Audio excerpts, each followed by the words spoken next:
अस्सलामुअलैकुम वरहमतुल्लाहि वबरकातुहू।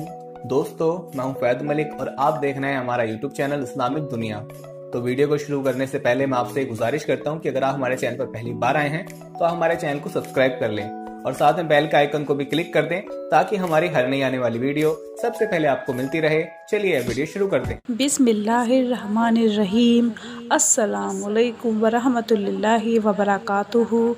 माह रमज़ान का पहला बरकतों वाला रहमतों वाला जुम्मा मुबारक आ गया है। मेरे सब दोस्तों से गुजारिश है कि सबसे पहले एक बार प्यारे आका सल्लल्लाहु ताला अलैहि वसल्लम की ज़ात पर दुरूद शरीफ पढ़ लें। फिर इंशाअल्लाह आप लोगों को आज एक ऐसा अमल बताने जा रही हूँ, एक ऐसा बरकत वाला, एक ऐसा मुजर्रब अमल बताने जा रही हूँ जिसको जुम्मे के दिन जुम्मे की नमाज के बाद पढ़ने से इंशाअल्लाह आपके दिल में जैसी भी कोई मुराद होगी पूरी हो जाएगी। आपका जैसा भी कोई बड़े से बड़ा छोटे से छोटा मकसद होगा वो पूरा हो जाएगा और इंशाअल्लाह माह रमज़ान के इस अज़ीम और पहले जुम्मे की बरकत से आपकी हर बड़ी से बड़ी मुश्किल आसान हो जाएगी। अल्लाह ताला का शुक्र अदा किया जाए कि उसने अपने फजल व करम से रमज़ान का महीना अता फ़रमाया और रोज़ा रखने और तरावी की तौफ़ीक भी अता फ़रमाई। ये महज़ अल्लाह ताला का फजल व करम है, वरना बहुत से घराने ऐसे भी हैं कि जिनमें पता ही नहीं चलता कि कब रमज़ान आया और कब चला गया। गफलत के साथ पूरा रमज़ान गुज़र जाता है, ना ही रोज़े की तौफ़ीक होती है और ना ही तरावी की तौफ़ीक होती है और ना ही किसी ख़ास इबादत की। इसलिए अल्लाह ताला का शुक्र अदा करना चाहिए कि उसने ऐसे लोगों में शामिल किया कि जो इबादत करते हैं, रोज़े रखते हैं, जो तरावी अता करते हैं, जो कुरान पाक की तिलावत करते हैं, ऐसे लोगों में शामिल नहीं किया कि जो गफलत का शिकार हैं। इसलिए हमें अल्लाह पाक का ज़्यादा से ज़्यादा शुक्रिया अदा करना चाहिए। बहुत से लोग ऐसे होते हैं जो इंतहाई इनकसारी से काम लेते हुए रमज़ान में की हुई इबादत के बारे में हद से गुज़र जाते हैं और अल्लाह की तरफ से दी हुई तौफ़ीक की नाक़दरी करते हैं।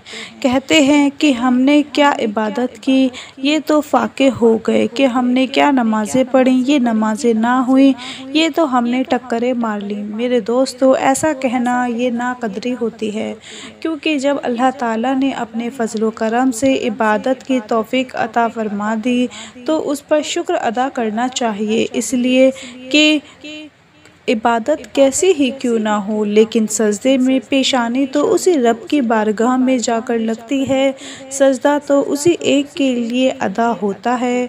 इसीलिए हमें नाक़दरी नहीं करनी चाहिए। ये अल्लाह की तौफ़ीक होती है जो किसी किसी को नसीब होती है।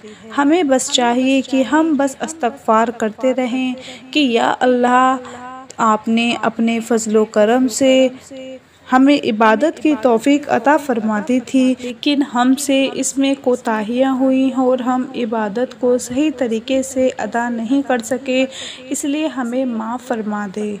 अल्लाह ताला की सुन्नत है कि जब बंदा कोई अमल करके कोई इस्तग़फ़ार करता है तो उसके इस्तग़फ़ार के बदौलत उसकी गलतियों को माफ़ करके उसको अपनी बारगाह में कबूलियत का मकाम अता फ़रमा देता है। अल्लाह ताला ने नेक मुसलमानों का ज़िक्र करते हुए फ़रमाया, ये ऐसे लोग हैं जो रात में कम सोते हैं और सहरी के वक्त में इस्तग़फ़ार करते हैं।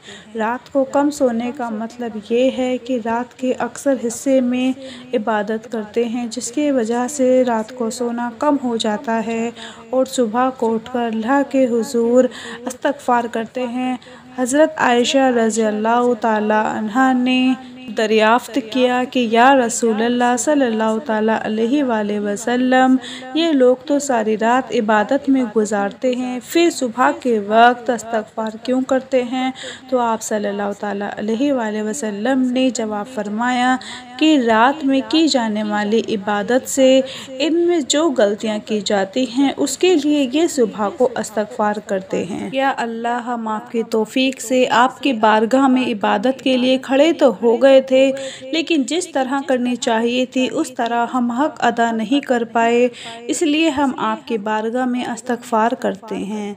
دوستو یہ انکساری کی، عاجزی کی ایک بہت بڑی بات ہوتی ہے اور یہ چند ہی لوگوں میں پائی جاتی ہے۔ کہنے کا مقصد یہ ہے کہ اللہ کے حضور ضرور پیش ہوا کریں، یہ نہ سوچا کریں کہ میں کیسا ہوں، میں ایسا ہوں، میں ویسا ہوں، اس طرح کی کچھ بھی باتیں نہ سوچا کریں۔ جب اللہ توفیق دے دے تو پھر اس کی بارگاہ میں حاضر ہو جایا کریں، کیونکہ جب اس نے توفیق دی ہے تو انشاءاللہ پھر وہ قبول بھی فرما لے گا۔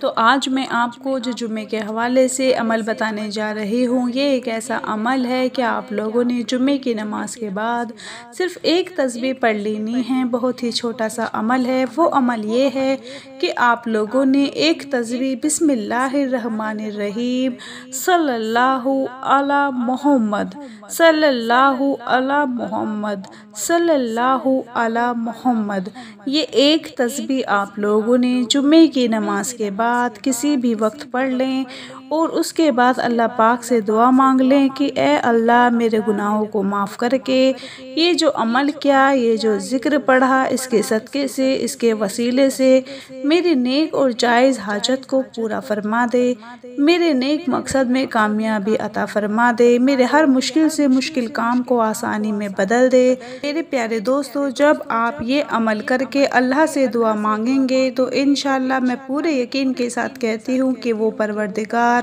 آپ کے ہر طرح کی دلی حاجت کو، دلی مراد کو پورا فرما دے گا۔ ماہ رمضان کا یہ بہت ہی خاص جمعہ ہے، اس عمل کو آپ ضرور پڑھیں اور اپنے تمام بہن بھائیوں کو بھی بتا دیں تاکہ آپ کے ساتھ ساتھ ان کو بھی فائدہ حاصل ہوتا رہے۔ اپنا بہت سارا خیال رکھیں، اپنی دعاؤں میں یاد رکھیں، 5 وقت کی نماز پڑھیں۔ اللہ حافظ۔